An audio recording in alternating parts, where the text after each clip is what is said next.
¿Cuál es la frase que más ha condicionado la historia de la humanidad? Algunos dirían ha sido la frase de la revolución marxista: proletarios del mundo, uníos.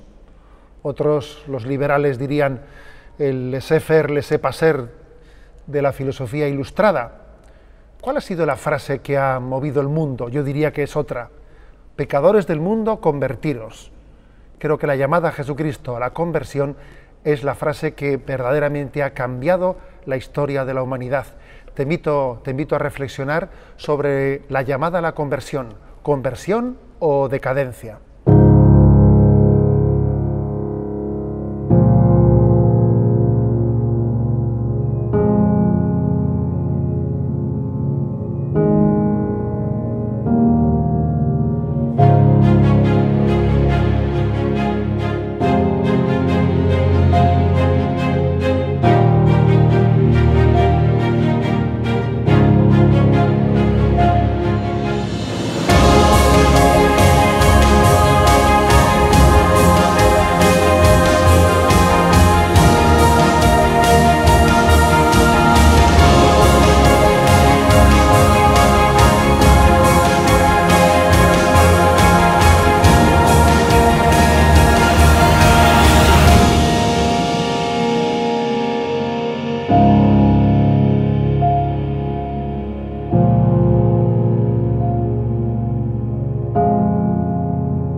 Conversión o decadencia es el título que hemos buscado para esta charla. En realidad no hay punto medio. Alguno diría, bueno, no puedo yo elegir un punto medio, yo no quiero ser decadente, pero tampoco quiero convertirme. Yo quisiera tener una vida que quedase en el punto medio, y lo cierto es que tal punto medio no existe. Es como cuando alguien anda en una bicicleta y necesariamente debe de hacerlo en una dirección o en su contraria, pero es imposible que se quede quieto sin dar pedales mucho tiempo, sin poner el pie en el suelo.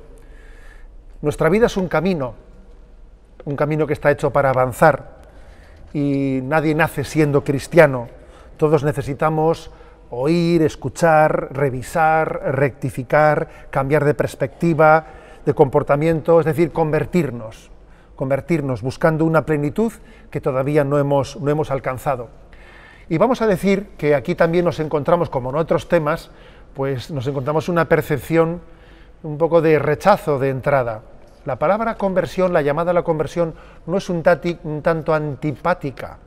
¿Por qué tengo que cambiar yo?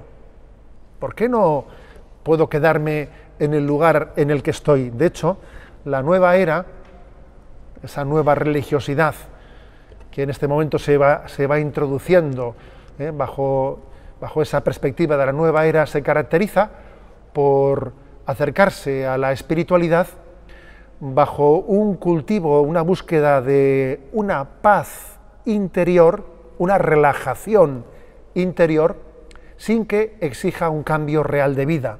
La nueva era se caracteriza por ser una especie de religiosidad de consumo, de búsqueda de un bienestar interior sin necesidad de un cambio en el compromiso de vida. El Evangelio obviamente nos plantea otra cosa: encontrarse con Dios no únicamente es buscar la paz interior. Encontrarse con Dios ciertamente supone una paz y una alegría y un cambio de horizonte en la vida. Ese Zaqueo que se encontró con Jesucristo, que se quedó maravillado por él, ese Zaqueo que fue a casa tuvo a Jesús como invitado en su casa, que escuchó lo que Jesús le predicaba, y que llegado un momento se puso de pie y manifestó su deseo de cambiar radicalmente su vida, pudo llamar la atención a propios de extraños. No me extrañaría que la mujer de Zaqueo, cuando vio que su marido se había puesto de pie y había dicho, la mitad de mis bienes se la doy a los pobres, pues quizás aquella mujer le dijo, pero ¿a dónde vas tú? ¿No? Si no te ha dicho nada, si no te ha dicho que eres un ladrón, si no te ha reprochado que tengas dinero, ¿por qué das la mitad de los bienes a los pobres? Y seguro que Zaqueo le hubiese respondido, ya sé que no me ha no me ha reprochado nada, me ha hablado de la parábola del reino, pero yo, al conocer a Jesús, al escucharle, he entendido que tenía que cambiar de vida. La conversión es, pues, la consecuencia lógica de haberse encontrado con Jesucristo. No es meramente un moralismo. Si alguien piensa que la conversión es un moralismo, se equivoca. La conversión solo es posible por la gracia de haberse encontrado con Jesucristo. Nadie puede cambiar la vida por un precepto moral. La vida solamente puede cambiar cuando ha habido una gracia de un encuentro que posibilita el horizonte nuevo en nuestra existencia. Por lo tanto, la llamada a la conversión no es moralismo, no. Se convierte a alguien que ha hecho ejercicios espirituales, por ejemplo, y que en los ejercicios espirituales se ha encontrado con Jesucristo, y entonces, como Zaqueo, sabe que su vida tiene que cambiar. Pero igual que la conversión no es un falso moralismo, tampoco la conversión puede ser un falso misticismo, porque existen falsos misticismos, como esos de la nueva era, a los cuales me he referido anteriormente. Un deseo de recurrir a la espiritualidad para buscar una paz interior sin compromiso de cambio de vida. ¿Qué es la conversión?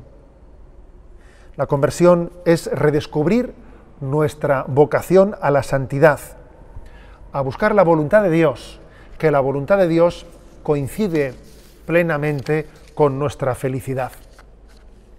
¿Es difícil la santidad? ¿Es difícil la conversión?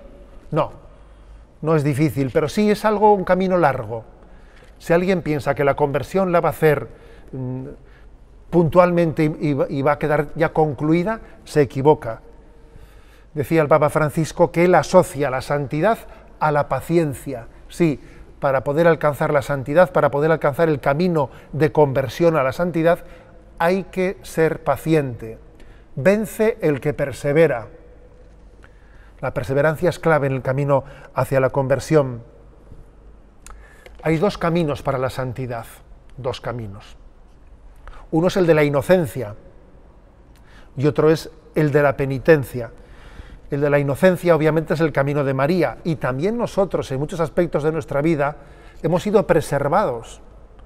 Hay determinados aspectos de nuestra vida que igual hemos sido preservados del pecado sin mérito alguno de nuestra parte, pero a nosotros, globalmente hablando, por lo menos se nos escapó el camino de la inocencia y tenemos que coger el de la penitencia, que está ligado a la conversión para poder alcanzar esa santidad a la que Dios nos llama. Hay, digamos, una clave, ¿no? Una clave determinante para poder buscar ese camino de la conversión. ¿Cómo hacer frente a la tentación? La tentación existe. La vida es una gran batalla. La vida cristiana es milicia. Y como los ejercicios espirituales de San Ignacio subrayan, en esta batalla hay dos banderas, la bandera de Cristo y la bandera del mundo. El tentador existe. Es imposible poder afrontar una batalla si no tenemos conciencia de contra quién estamos batallando. No conviene equivocarse de enemigo. A veces, por no tomar en cuenta la existencia de Satanás y de sus ángeles, no tomamos conciencia de contra quién estamos batallando. La mayor tentación a veces es la de demonizar al prójimo. Cuando uno no conoce la existencia de Satanás, con frecuencia demoniza al prójimo. Ve en el otro el principio del mal, y no es así. El prójimo, ese prójimo con el que tantos problemas tenemos, es también víctima del mal, es víctima del tentador. No nos equivoquemos de enemigo. Nuestro enemigo es Satanás y sus ángeles.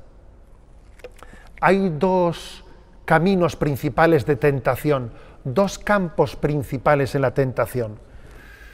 Una es la presunción y otra es la desesperación.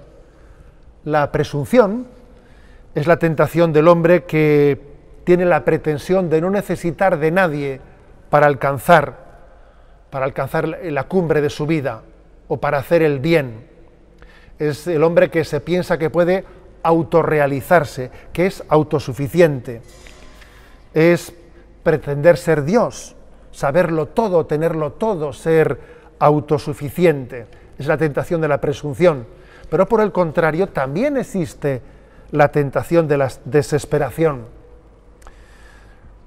Dice de ella nuestro Papa Francisco: existe la grave tentación de considerar imposible la santidad, pretender que nosotros estemos irremediablemente arrastrados por el pecado. La desesperación, es la tentación de creer que las dificultades son todopoderosas. En vez de confesar en un Dios todopoderoso, creer que las dificultades son destructoras de cielo y tierra. Ni presunción ni desesperación, sino confianza en la misericordia y confianza en el camino de la conversión. ¿Cuáles son las estrategias de Satanás en su camino de tentación y cuáles son las estrategias de Jesucristo en su camino de conversión? Las estrategias de Satanás son, en primer lugar, hacernos creer que no existe, como he dicho anteriormente.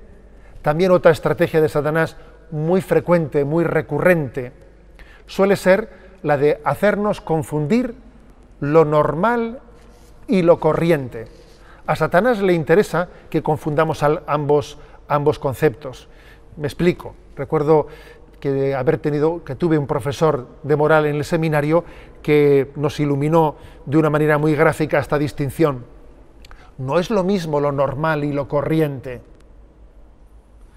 Por ejemplo, en determinados ambientes es muy corriente que los jóvenes fumen marihuana, que beban alcohol, que tengan unos tipos de hábitos de vida destructiva. Es muy corriente, pero no es normal.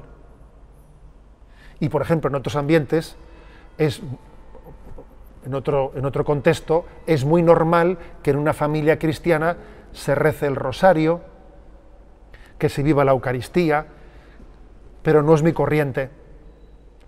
La distinción, por lo tanto, de lo normal y lo corriente es muy importante en esta vida. Al demonio le interesa que confundamos lo normal y lo corriente. Al demonio le interesa que lo corriente sea lo normal. Y obviamente no podemos caer en su estrategia. Otra estrategia suya es la del minimalismo, la de que perdamos la perspectiva de buscar la santidad. ¿Puedo hacer esto sin pecar? La pregunta minimalista es esa. La pregunta que busca la santidad es muy distinta. Es la de decir: Señor, ¿qué quieres de mí? ¿Qué opción es la que tú prefieres? En el fondo, la estrategia de Satanás es también la de disfrazar el mal de bien o pretender hacer componendas intermedias, jugar a la mediocridad.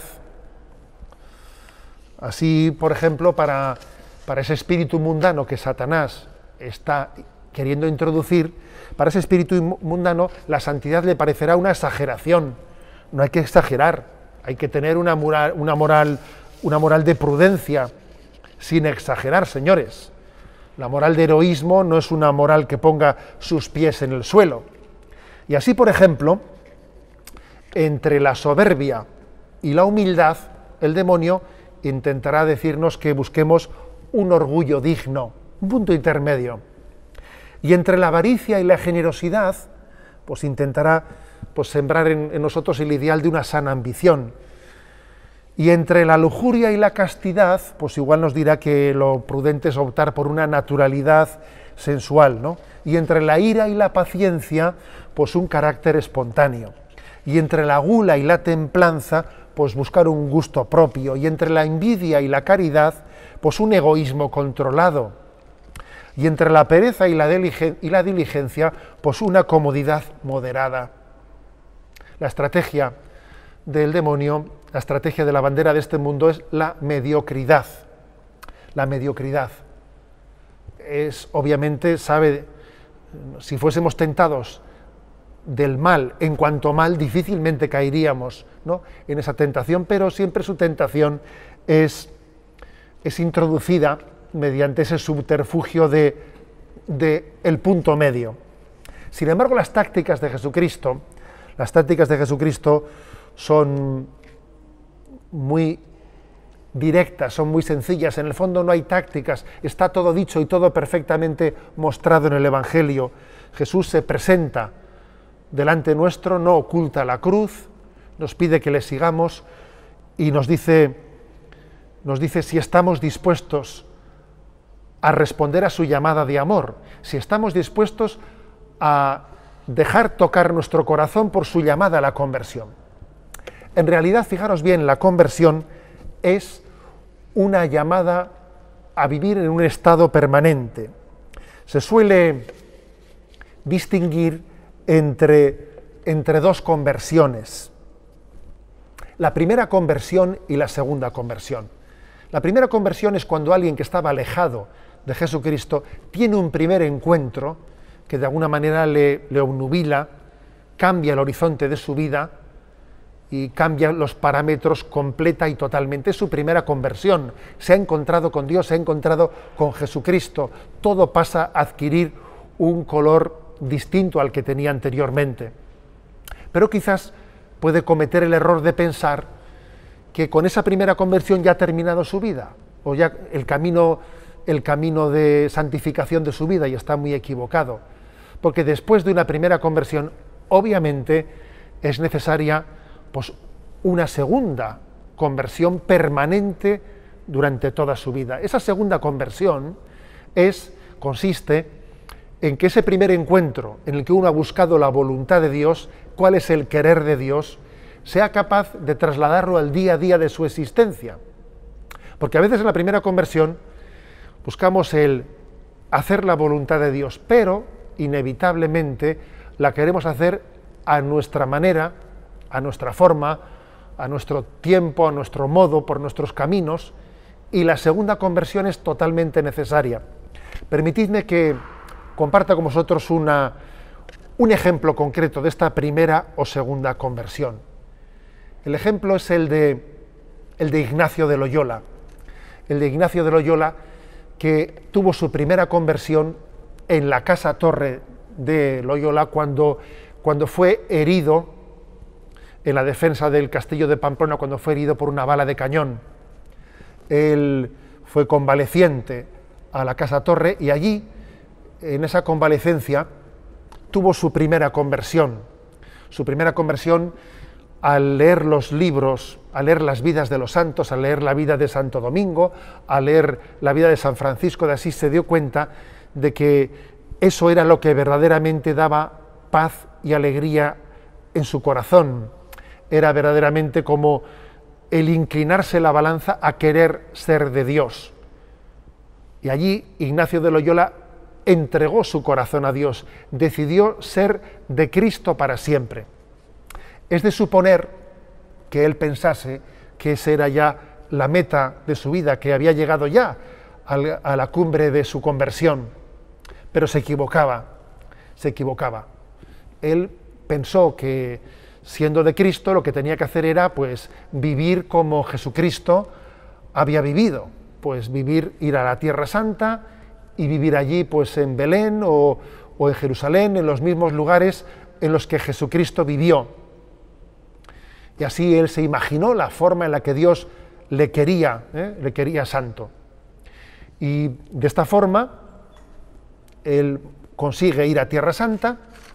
En Tierra Santa se llevó la sorpresa de que los franciscanos no le permitieron quedarse y fue expulsado de allí porque había un gran riesgo de que un peregrino quedándose allí como ermitaño en la Tierra Santa pues no fuese más que un problema, ¿no?, para la vida de la Iglesia.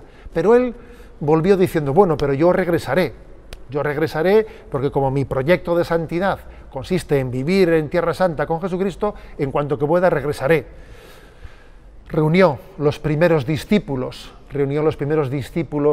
en torno a él, y cuando ya habían conformado la primera compañía de Jesús, decidieron ponerse a predicar en torno a Venecia, a hacer catequesis en torno a Venecia, pidiendo limosna para poder coger un barco y marchar a la Tierra Santa, viviendo ya todos juntos, no ya como ermitaños, sino formando ya una comunidad en la Tierra Santa. Tuvieron una cautela. La cautela fue la siguiente, ¿no? En el caso de que pasado un año entero no saliese ningún barco desde el puerto de Venecia hacia la Tierra Santa, entonces, en ese caso, se presentarían delante del Papa y le preguntarían por cuál era su voluntad para con ellos. Pues fíjense ustedes que en todo el siglo fue el único año en el que los anales del puerto de Venecia se puede comprobar cómo no salió un solo barco para la Tierra Santa, y ellos, que habían pensado que su conversión tenía que consistir en vivir en Tierra Santa porque en ellos se había empeñado San Ignacio, pues tuvieron que cumplir aquella cautela del voto y ir ante el Santo Padre y decirle, mire usted, pues aquí nos presentamos porque no ha salido ningún barco a Tierra Santa. Él soñó en Jerusalén, pero despertó en Roma. Y ahí comienza su segunda conversión. Su segunda conversión comienza en buscar la voluntad de Dios, no en cómo él la había imaginado, no en cómo él la había soñado, sino la segunda conversión de nuestra vida, que debe de ser permanente, tiene que consistir en ir descubriendo los caminos que Dios tiene reservados para cada uno de nosotros. La segunda conversión, pues, es totalmente necesaria, imprescindible para autentificar la primera conversión. En resumen, un cristiano es aquel que está en tarea permanente de conversión, el que está en batalla, en una batalla continuada. Y digamos que no nos da miedo la batalla de la vida. Decía San Pío de Pietrelcina, decía él que si se consigue vencer, cuando se consigue vencer la tentación, esta produce un efecto como de un lavado de ropa sucia. Es decir, no tenemos miedo a afrontar las tentaciones, porque en ellas, en esa batalla de la conversión, el Señor está poco a poco purificando nuestra vida.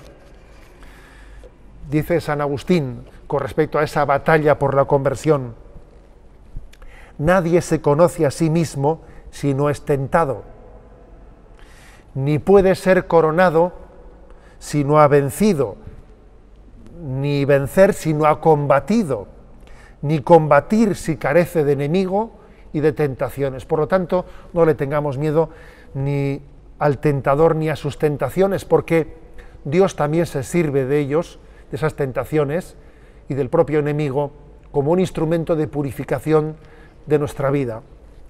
La conclusión es o conversión o decadencia. Ojalá tengamos un espíritu combativo y nos demos cuenta de que el Señor nos quiere en permanente estado de conversión. Las verdaderas conversiones siempre son apostólicas. Permitidme que os diga esto. Alguno dirá, bueno, pero yo no debería primero dedicarme a la conversión y dejar para un segundo momento el apostolado. ¿No es primero convertirse y luego hacer apostolado? No, ni mucho menos. El Señor nos quiere apóstoles suyos, y en el propio apostolado acontece también nuestra propia conversión. Es una paradoja el que el Señor nos elija como instrumentos para llegar a los demás cuando todavía nos falta conversión. Es una paradoja, pero es así. El Señor no quiere que la predicación de la Iglesia brote de corazones que se creen ya convertidos. La primera característica que tiene que tener un apóstol de la Iglesia es saber que él es el primero que necesita conversión. Si quien nos dirige esta palabra no tuviese la plena convicción de que el primer necesitado de conversión soy yo, pues no estaría en disposición de poder dirigiros esta palabra. La conversión y el apostolado, por lo tanto, no solo son compatibles, sino que se necesitan el uno al otro, ¿no? Porque la conversión apunta a la disponibilidad para servir a los demás. Convertirse es también olvidarse de nosotros mismos. Convertirse es entregarse, es saber que no nos poseemos en propiedad. Yo soy yo, pero no soy mío. Lo repito, yo soy yo, pero no soy mío, no me poseo en propiedad. Dios me ha dado a luz para la vida del mundo y el Señor quiere que cada uno de nosotros recibamos el llamado a la conversión para que seamos plenamente disponibles al servicio de la salvación del mundo. Id por todo el mundo y predicad la conversión. Ojalá el Señor nos permita redescubrir la conversión, hacer de esta llamada a la conversión la llamada a la esperanza. El que tiene esperanza es precisamente porque ha entendido que la conversión es posible. La desesperanza es aquella que no ha descubierto la posibilidad de la conversión. Queridos hermanos, os deseo la gracia de Cristo, os deseo la apertura a la conversión y os deseo también que podáis ser instrumento de conversión los unos para los otros.